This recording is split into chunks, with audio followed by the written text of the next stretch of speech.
Hi, friends. Welcome to my podcast, Reflections from My Morning Walk. Let's get right down to where the rubber meets the road today. Let's talk about stumbling blocks. Over the past few years, I've become very familiar with the terrain along my walking route.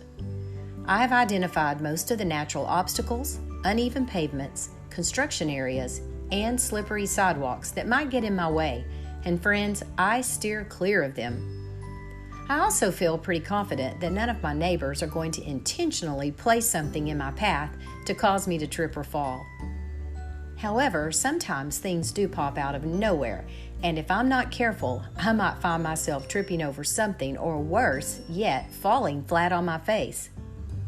Since I've experienced both scenarios, I can honestly say that I have learned to watch my steps more closely when walking.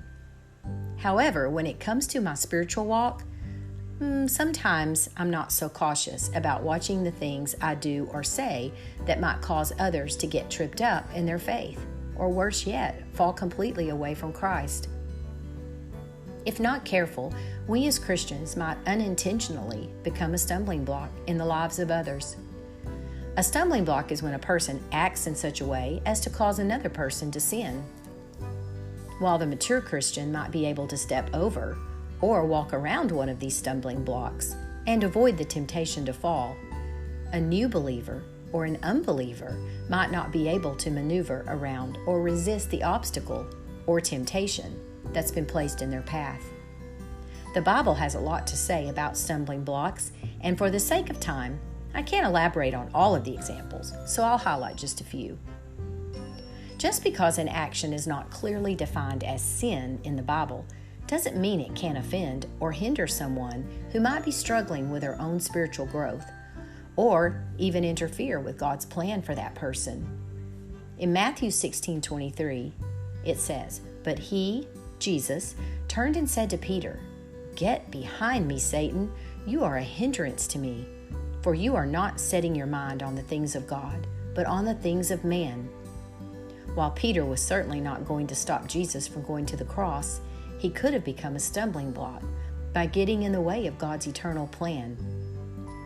Jesus did not waste any time calling Peter out for his actions. Perhaps you are thinking right now that what you say or do is really nobody else's business, or that it's between you and God. I hear you, friend, and I'm not trying to step on your spiritual toes here, but the truth is, our behavior can and does influence others, like it or not. Consider a scenario where someone once struggled with a particular sin, and by observing the actions or choices of others, it opened a door for that person to return to their past sin just long enough to fall back into it again. We can see this in connection with the Jews who ate the meat sacrificed to idols, even though others were offended by it. Paul writes to the church at Corinth and says, "But take care that this right of yours does not somehow become a stumbling block to the weak." 1 Corinthians 8:9. While the meat itself didn't contain demons, nor was it contaminated, as a result of being sacrificed to idols, to the weaker brother, it served as an open door to sin, and this is why Paul urged his fellow believers to abstain. Maybe you think that you have the freedom and liberty to make your own choices. I mean, after all, if it's not hurting you, then who cares? Newsflash, Jesus cares. Matthew 18:5-6 tells us, "Whoever receives one such child in my name receives me. But whoever causes one of these little ones who believe in me to sin, it would be better for him to have a great millstone fastened around his neck and to be drowned in the depth of the sea."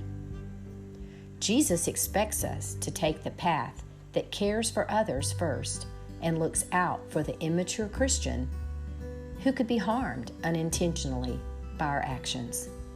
These baby Christians matter to him, and they should matter to us.